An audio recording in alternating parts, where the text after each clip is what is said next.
Hello అండి. అందరూ ఎలా ఉన్నారు?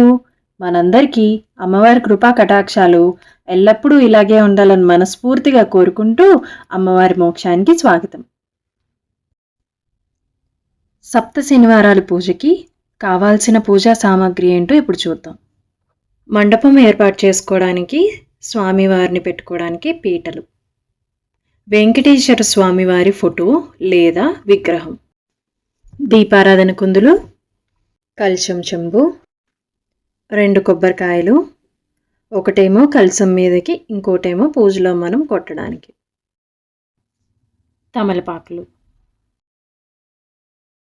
ఆచమనానికి ఉద్దర్ని పంచపాత్ర, గంధం,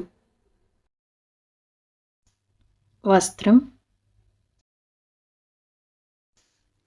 బ్లౌజ్ పీస్లు 2, ఒకటేమో కలశం మీదకి, మరొకటేమో స్వామివారి పీఠం మీద వేయడానికి, జవ్వాదు, పచ్చకర్పూరం, గంట, హారతి ప్లేటు, పసుపు వినాయకుడు, ప్రసాదాలు.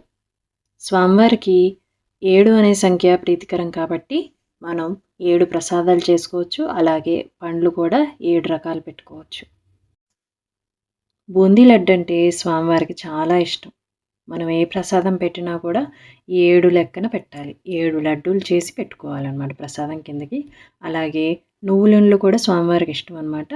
అందుకని నువ్వులుండ్లు కూడా 7 లడ్డూలు చేసి పెట్టుకోవాలి. వాటితో పాటు చలిమిడి, వడపప్పు, పానకం, నల్ల ద్రాక్షాలంటే కూడా స్వామివారికి చాలా ఇష్టం. ఇవన్నీ మనం ప్రసాదాల కింద పెట్టుకోవచ్చు స్వామివారికి. ఈ సప్త శనివారాల పూజలో మనకు ముఖ్యంగా కావాల్సింది పిండి ప్రమిదలు. ఈ పిండి ప్రమిదలు మనం గోధుమ పిండితో కానీ వరిపిండితో కానీ చేసుకోవచ్చు. ఇవి కూడా 7 సంఖ్యలో చేసుకొని పక్కన పెట్టేసుకోండి. మనం ఎప్పుడైనా కానీ పూజ అనేది ఈశాన్యం చోట్లో చేసుకోవాలి. ఆ ప్రదేశాన్ని అంతా శుభ్రపరచుకొని వరిపిండితో ముగ్గేసి దాని మీద పసుపు కుంకంతో అలంకరణ చేసుకోవాలి.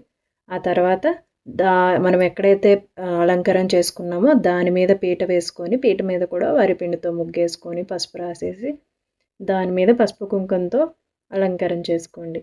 ఇప్పుడు పీట మీద మనం క్లాత్ అనేది వేసి దాని మీద ఒక తమలపాకు తీసుకొని తమలపాకు కూడా బొట్టు పెట్టేసి దాని మీద కొంచెం బియ్యం పోసి అక్షింతలు, పసుపు, కుంకుమ వేసేసిన తర్వాత స్వామివారి ఫోటో పెట్టాలి. ఇప్పుడు మనం కలశం అనేది ఏర్పాటు చేసుకోవాలి. కలశం ఏర్పాటు చేసుకోవడానికి మనకు ఒక కలశం చెంబు కావాలి. కలశం చెంబు చుట్టూతో బొట్లు పెట్టేసుకొని కలశం చెంబులో నీళ్లు పోసి పసుపు, కుంకుమ, అక్షింతలు, జవ్వాది పౌడరు, కాయిను, తులసి దళాలు, వట్టివేర్లు అవన్నీ వేసేసి కలశం పెట్టుకోవడానికి కొబ్బరికాయ పెట్టే ముందు ఒక 5 మామిడాకులు లేదా 5 తమలపాకులు పెట్టి దాని మీద కొబ్బరికాయ అనేది పెట్టాలి. కొబ్బరికాయకు కూడా బొట్టు పెట్టేసుకోండి. బొట్టు పెట్టేసుకున్నాక మనం ఇప్పుడు కొబ్బరికాయ మీద బ్లౌజ్ పీస్ పెడతాము. బ్లౌజ్ పీస్ ఫోల్డ్ చేసేసుకొని బ్లౌజ్ పీస్కి కూడా బొట్టు పెట్టేసుకోవాలి. మనం పూజ అనేది పూర్తయిపోయాక కలశంలోని నీటిని మనం ఎవరు తొక్కని ప్రదేశంలో పోయాలి, లేదు అంటే చెట్లకు పోసుకోవచ్చు. మనకి ఈ 7 శనివారాలు పూర్తయ్యాక కుదిరితే వీలైతే తిరుపతి వెళ్ళి రావడం మంచిది. లేదు అంటే మనకు సమీపంలో ఉన్న ఏ వెంకటేశ్వర స్వామి గుడికైనా వెళ్తే చాలా మంచిది. నువ్వుల నూనె అనేది శనికి ప్రీతికరం కాబట్టి దీపారాధన నువ్వుల నూనెతో చేయడం చాలా మంచిది. ఆవు నెయ్యితో కూడా చేసుకోవచ్చు. స్వామివారికి మనము తులసిమాల వేయాలి. తులసిమాల అనేది విష్ణువుకి ప్రీతికరం. స్వామివారికి ఈ సప్త శనివారాలు పూజ చేసేటప్పుడు ఏదైనా కానీ 7 రూపాన పెడితే చాలా మంచి జరుగుతుంది. 7 అగరబత్తులు వెలిగించడము, 7 ప్రసాదాలు పెట్టడము, ఏం చేసినా కానీ 7 రూపంలోనే. మనం ఈ పూజలో 7 పిండి ప్రమిదలు పెట్టాలి. అలాగే ఒక్కొక్క పిండి ప్రమిదలలో 7 వత్తులు వేసి పెట్టాలి. లేదు అంటే 2 ప్రమిదలు పెట్టుకొని ఒక దాంట్లో 3 వత్తులు వేసి ఇంకో దాంట్లో 4 వత్తులు వేసి కూడా చేసుకోవచ్చు. నువ్వుల నూనె వాడాలి. స్వామివారికి నైవేద్యం సమర్పించే దానిలో మనం ముఖ్యంగా నువ్వులుండలు నివేదన చేస్తే చాలా మంచిది. అలాగే బూందీ లడ్డు, వడపప్పు, పానకం, సలిమిడి, పాయసం ఇంకేదంటే అది మనం నివేదన చేసుకోవచ్చు. నల్ల ద్రాక్షాలు, అరటిపళ్ళు ఇవన్నీ కూడా నివేదన చేయొచ్చు మనం. ఇప్పుడు మనం పూజా విధానంలోకి వెళ్దాము. ముందుగా మనం ఆచమనం ఇంకా సంకల్పం చేసుకోవాలి. దాని తర్వాత కలశారాధన చేసుకోవాలి. కలశంలోకి స్వామివారిని ఆహ్వానిస్తున్నట్టు మనం కలశానికి పూజ చేసుకోవాలి. దాని తర్వాత ముందుగా మనం ఏ శుభకార్యమైన గణపతి పూజతో ప్రారంభిస్తాం కాబట్టి వినాయకుడిని పూజ చేసుకొని ధూపదీప నైవేద్యాలు సమర్పించుకొని తర్వాత వెంకటేశ్వర స్వామికి షోడశోపచార పూజలు చేసుకోవాలి. అందులో మనకి 16 ఉపచారాలన్నీ ఉంటాయి.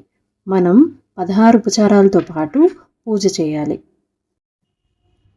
స్వామివారికి అంగపూజ చేయాలి. దాని తర్వాత వెంకటేశ్వర స్వామికి అష్టోత్తరం చదువుతూ దాని తర్వాత అమ్మవారి అష్టోత్తరం కూడా చదువుకొని ఇంకా ఆ తర్వాత ధూపదీప నైవేద్యాలతో స్వామివారికి ప్రసాదించాలి. ఆ తర్వాత మనం వ్రత కథ అనేది చదువుకోవాలి. వెంకటేశ్వర స్వామి కథ అనేది 3 కథల్లా ఉంటాయి అన్నమాట. మొదటి కథ అంతా వెంకటేశ్వర స్వామివారి అవతారం గురించి ఉంటుంది. స్వామివారు భూమి మీదకి ఎలా వచ్చారు, పద్మావతి అమ్మవారిని ఎలా పెళ్లి చేసుకున్నారనేది మొదటి కథ. రెండో కథ మొత్తం కుమ్మరి భీముడు కథ. కుమ్మరి భీముడు లాంటి భక్తులుంటే ఎలాంటి కులాలు మతాలు లేకుండా ఎలాంటి వారినైనా స్వామివారు అనుగ్రహిస్తారని తెలుపుతారు ఈ కథలో. ఆ భక్తుడిని వాళ్ళ భార్యని వైకుంఠానికి పుష్పక విమానం తీసుకొచ్చి పంపిస్తారు స్వామివారు. మూడోది దేవదత్తుడి కథ. ఇందులో ఒక ఆయనకి ఆయుష్ ఉండదు. వాళ్ళ భార్య బాధపడుతూ ఉంటుంది. అప్పుడు ఈ సప్త శనివారాలు వ్రతం చేయడం వల్ల ఆయనకి సంపూర్ణ ఆయుష్ అనేది వచ్చేసింది. ఎన్నో కుటుంబాలను నిలబెట్టిన ఈ సప్త శనివారాల వ్రతాన్ని నేను కూడా చేసుకుంటున్నందుకు నాకు చాలా ఆనందంగా ఉంది. సప్త శనివారాలు వ్రతం చేసుకోవడం వల్ల మనకున్న సమస్యలు, కష్టాలు, మన జాతకరీత్య సమస్యలు, ఏలినాటి శని, అర్ధాష్టమ శని, అష్టమ శని, ఎలాంటి శని దోషాలున్నా కూడా మనకు ఆ దేవుడి దయ వల్ల అంతా మంచే జరుగుతుంది. ఈ వ్రతాన్ని ఎవరైనా చేసుకోవచ్చు. ఏ వయసు వారైనా చేసుకోవచ్చు. పెళ్లి కాని వారు కూడా చేసుకోవచ్చు. పెళ్ళైన వారైతే భార్యాభర్త ఇద్దరు కలిసి చేస్తే మంచిది. లేదు మాకు కుదరదు అంటే ఒక్కళ్ళైనా చేసుకోవచ్చు. ఒకవేళ మనం ఈ వ్రతం చేస్తుండగా ఏదన్నా అడ్డంకి వస్తే ఆడవాళ్ళకి అప్పుడు మనం ఆ వారం వదిలేసి వచ్చే వారం మళ్ళీ కంటిన్యూ చేసుకోవచ్చు. ప్రతి శనివారం పూజ చేసుకున్నాక ఒక జంటకు కానీ ఒక వ్యక్తికి కానీ ఇంటికి పిలిచి మనం భోజనం పెడితే చాలా మంచిది. పూజ చేసిన వారు పగలంతా ఉపవాసం ఉండి ఒక పూట భోజనం చేయవచ్చు. లేదు అంటే మధ్యాహ్న సమయంలో అల్పాహారాలు భుజించవచ్చు. ఈ పూజ ప్రారంభించే శనివారం రోజు నుండి ప్రతి శనివారం ఉదయాన్నే లేచి తలంటు స్నానం చేసి ఉతికిన బట్టలు మాత్రమే ధరించి పూజనని ప్రారంభించాలి. Thanks for watching. మీకు ఈ వీడియో నచ్చినట్టయితే లైక్ చేయండి, షేర్ చేయండి. అలాగే మరిన్ని కొత్త వీడియోల కోసం నా ఛానల్ని సబ్స్క్రైబ్ చేసుకోండి.